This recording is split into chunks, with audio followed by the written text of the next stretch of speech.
Tadi saya ada pertanyaan sudah ketinggalan berkaitan dengan perannya Pak Harvey di Bangka. Either itu pada masa-masa COVID, karena saya juga baca dengar ya dengan bagaimana dia membeli alat-alat buat bantu nafas itu pada masa-masa COVID, dan itu lumayan banyak yang harus didisperse. Ibu Sandra tahu tentang kegiatan itu? Saya tahu. Jadi suami saya pernah bilang dia ingin mengajak teman-temannya untuk membantu yang COVID, karena ini kan masalah nyawa orang. Masalah nyawa orang, kalau kita bisa membantu yang kena COVID, kenapa enggak? Karena ini menyelamatkan nyawa orang. Suami saya paling concern dengan menyelamatkan nyawa orang, menolong orang lain. Jadi saya tahu, karena dia berusaha untuk mencari alat-alat ini kemana-mana untuk membantu orang-orang COVID. Termasuk beli masker katanya sampai 2 juta. Sama alat-alat PCR juga, alat bantu pernapasan juga. Setahu saya itu, karena dia mencari kemana-mana, karena ini menyangkut nyawa orang lain. Iya, bukan orang yang suka berkonflik ya Bu ya? Tidak, saya tidak pernah ribut sama suami. Kalau di jalan gitu misalkan lampu merah berhenti atau tertib aturan gitu gak? Kalau Pak Harvey yang nyetir? Di rumah itu yang pernah marah cuma saya. Oh gitu. Tanya sama semua, tanya Rati silakan, jangan nangis Rati silakan.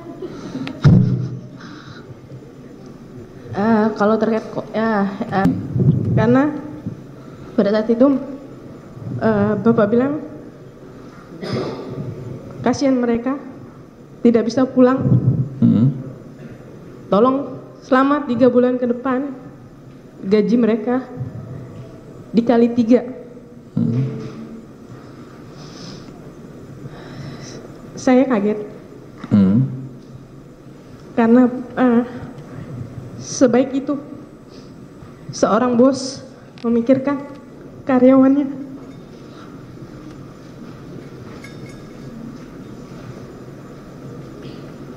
Gitu ya. Terima kasih Rati. Saya punya karir yang sukses. Jadi ketika saya menjadi brand ambassador dari CIMB Niaga ini, saya diberikan rekening saya dan anak-anak saya. Nah kebetulan memang 100% pembayaran dari CIMB Niaga untuk kami, untuk saya dan anak-anak saya sebagai anak-anak brand ambassador dari CIMB Niaga.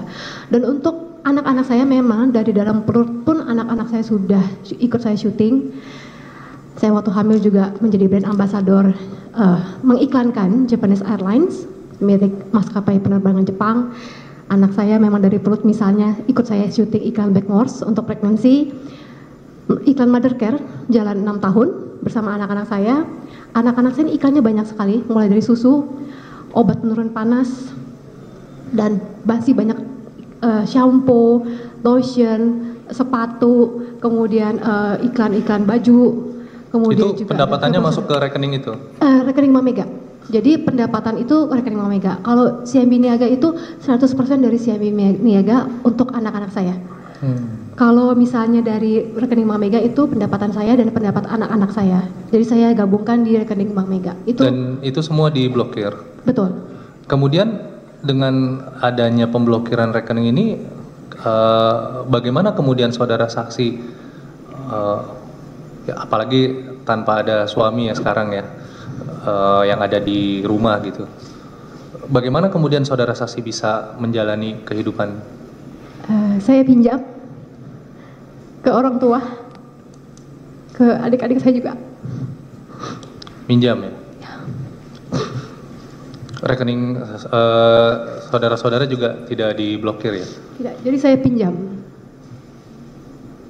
Ya.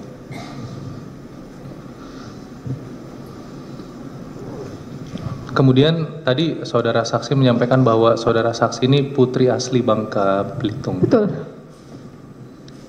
Ini juga mungkin nanti saya akan tanyakan ke saudara saksi Bu Kartika juga ya. Kasus ini kan permasalahan ini berkaitan dengan Bangka Belitung ya? Betul. Apa yang saudara saksi ketahui dan bagaimana pengalaman saudara saksi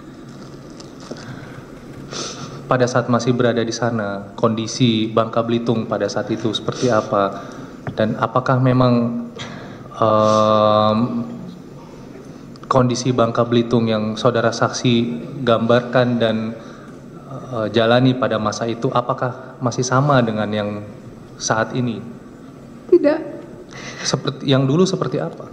Jadi masalah ini bukan hanya masalah untuk keluarga saya, tapi juga saya masih punya saudara, keluarga, teman-teman, guru-guru saya, semua ada di Bangka Belitung. Mereka pertama, masalah ini terjadi, saudara saya dan keluarga saya di sana curhat ke saya, kalau bukan cuma kamu yang saat ini susah, tapi juga masyarakat di sana. Keadaan Bangka Belitung tidak sama seperti waktu kita masih kecil dulu. Saya lahir dan besar di sana sampai 18 tahun. Saya hidup sangat bahagia. Pulau saya aman, damai, toleransi sangat tinggi. Kami ketika bangun tidur kami langsung buka pintu, kami tidak pernah menutup pintu sama sekali sampai malam tengah hari kami mau tidur baru kami tutup pintu, dan kami tidak pernah mengunci pintu kami. Dan sekarang saudara saya baru beberapa hari yang lalu sepupu saya menelpon saya, susah banget di sini sekarang, keadaannya mencekam. Lagi makan aja, makan nasi goreng di tengah jalan ada yang nyolong tabung gas. Saya bilang kenapa? Iya, karena kan memang masyarakat Bangka Belitung ini pekerjaannya ya kebanyakan timah. Saudara saksi, apakah keluarga juga punya sejarah sebagai penambang, dan apakah memang latar belakang dari masyarakat Bangka Belitung ini sebagian besar adalah penambang dalam bentuk penambang rakyat atau seperti apa? Iya, teman-teman saya, orang tua teman-teman saya, bahkan ayah saya pun seingat saya pernah waktu saya masih kecil, cuman saya tidak mengerti apa yang dikerjakan, cuman dia bilang, guru-guru saya juga mengatakan nenek moyang kita ini adalah penambang timah.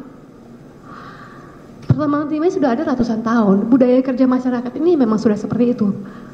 Mata pencarian terbesar di Bangka Belitung adalah timah. Jadi sekarang ini masyarakat susah, keadaan mencekam, sering ada perampokan, pencurian di rumah-rumah. Saudara saya juga bilang, orang kalau mau bertanam sawit itu lama, butuh waktu 3 tahun, belum kalau ada hama. Kalau timah kan paling gampang, itu memang sudah budaya kerjanya sudah ratusan tahun seperti itu. Kalau orang tua saudara saksi juga? Iya, pernah. Tapi saya tidak ingat detailnya seperti apa karena saya masih kecil.